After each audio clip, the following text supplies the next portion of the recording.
Category 2, 100-mile-per-hour winds. Now, the good news is that highest wind, for the most part, will stay offshore from the Tampa Bay area. All right, it's way down here, but 100-mile-per-hour winds, it's sped up a little bit. This thing's going to come and go. It's still going to take all night to get by here, but that's a good thing. It's north at 16 is the movement now, and pressure's lowered, 972. It continues to strengthen, saying at least 125-mile-per-hour winds before landfall. So there it is now. You can see Category 2, Idalia. This is the latest forecast track that came out right at 5 o'clock. 115-mile-per-hour winds overnight tonight into early tomorrow morning. But they're out here, okay? They'll be going out here, and especially on the right-hand side. We will not have 115 sustained in the Tampa Bay area, but we could have some gusts upwards of 100 right along the immediate coast. That would be a gust. Most of the sustained winds will be about 40 to 60 with some gusts 70 to 80, and those highest readings would be right here along the immediate coast. Fortunately, the track is looking really solid now. It does start to spread and do a little turn more towards the Big Bend area, and then eventually again skirt the Carolinas. This has not much changed with this at all, and then it kind of goes out across the Gulf Stream and out into the Atlantic. The forecast models really locked in on this area, some even going even a little bit further to the west. So that the further it goes to the west here, the less storm surge we're going to see in Crystal River. That's right now in our viewing area, that's one of the worst parts that we're looking at. 8 to 12 foot of storm surge in that area. And I'm telling you right now, 4 to 7 in the Bay Area, and we already have water levels running high. Now, you may have seen this online. You may have heard about this. Look at that. Coming back? Yeah, possible. It would not come back like this. It would come back as clouds and a little bit of rain, if that even happens, right? I do think some of that shower activity could get brought back in here later in the week, but it wouldn't be anything terrible. Look at this. So the cone's real thin, right? The cone has nothing to do with the weather. Look at all this weather. We've been talking to you about the dirty side, right? We're on the east side. That's where all of the weather is. Look, notice how the rain goes almost all the way to the east coast of Florida, yet it barely goes 60 miles to the west of the center.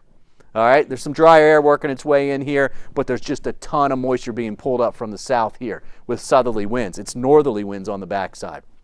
So we're tapping into all that Caribbean moisture. Now, the thunderstorm activity you see out here, these bands here and that are now drifting to the north, they have the best chance for tornadic activity.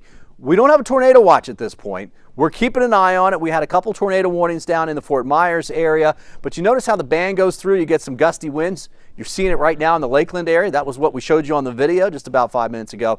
But you can see now we have a little bit of a break. Look at this break right in there. All right, you get a break, it will be breezy. In fact, it'll be breezier before that line came, but you'll get a little bit of a break. Then this next one's going to come through. That rain band right there, that's going to bring even higher gusts, and then that'll fall apart and you'll get a break, but you'll have a steadier breeze getting higher and higher. So bottom line is the winds will just steadily increase throughout the evening hours.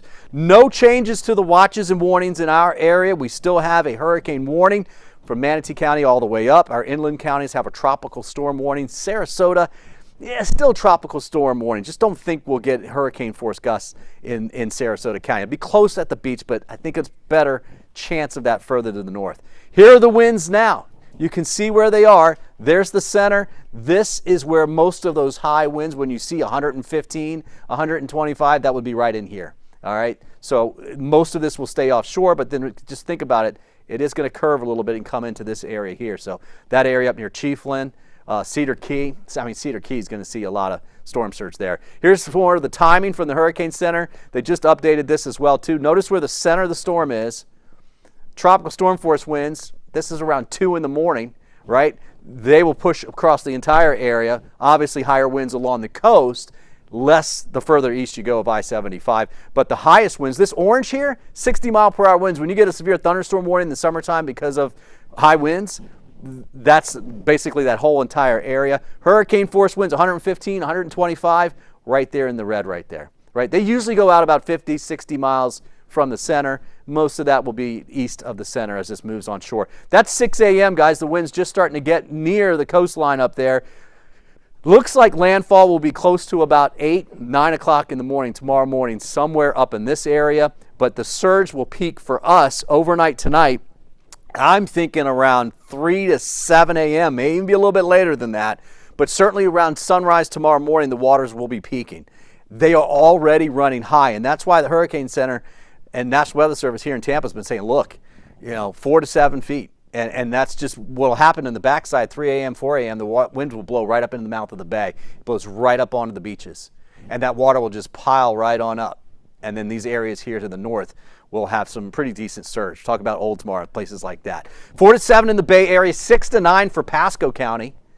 All right, and then you further up, Weeki Wachee points northward, basically 8 to 12. And that 12 is likely going to be up in the Crystal River area. And then you get up basically towards Chiefland again and Cedar Key. Coming up in just a little bit, guys, I'm going to go through, and we'll take some time, but I'm going to go through and show you what the surge could look like. It's estimated from the National Hurricane Center, so we'll zoom into some spots, give you an idea of what could be seeing some water tonight.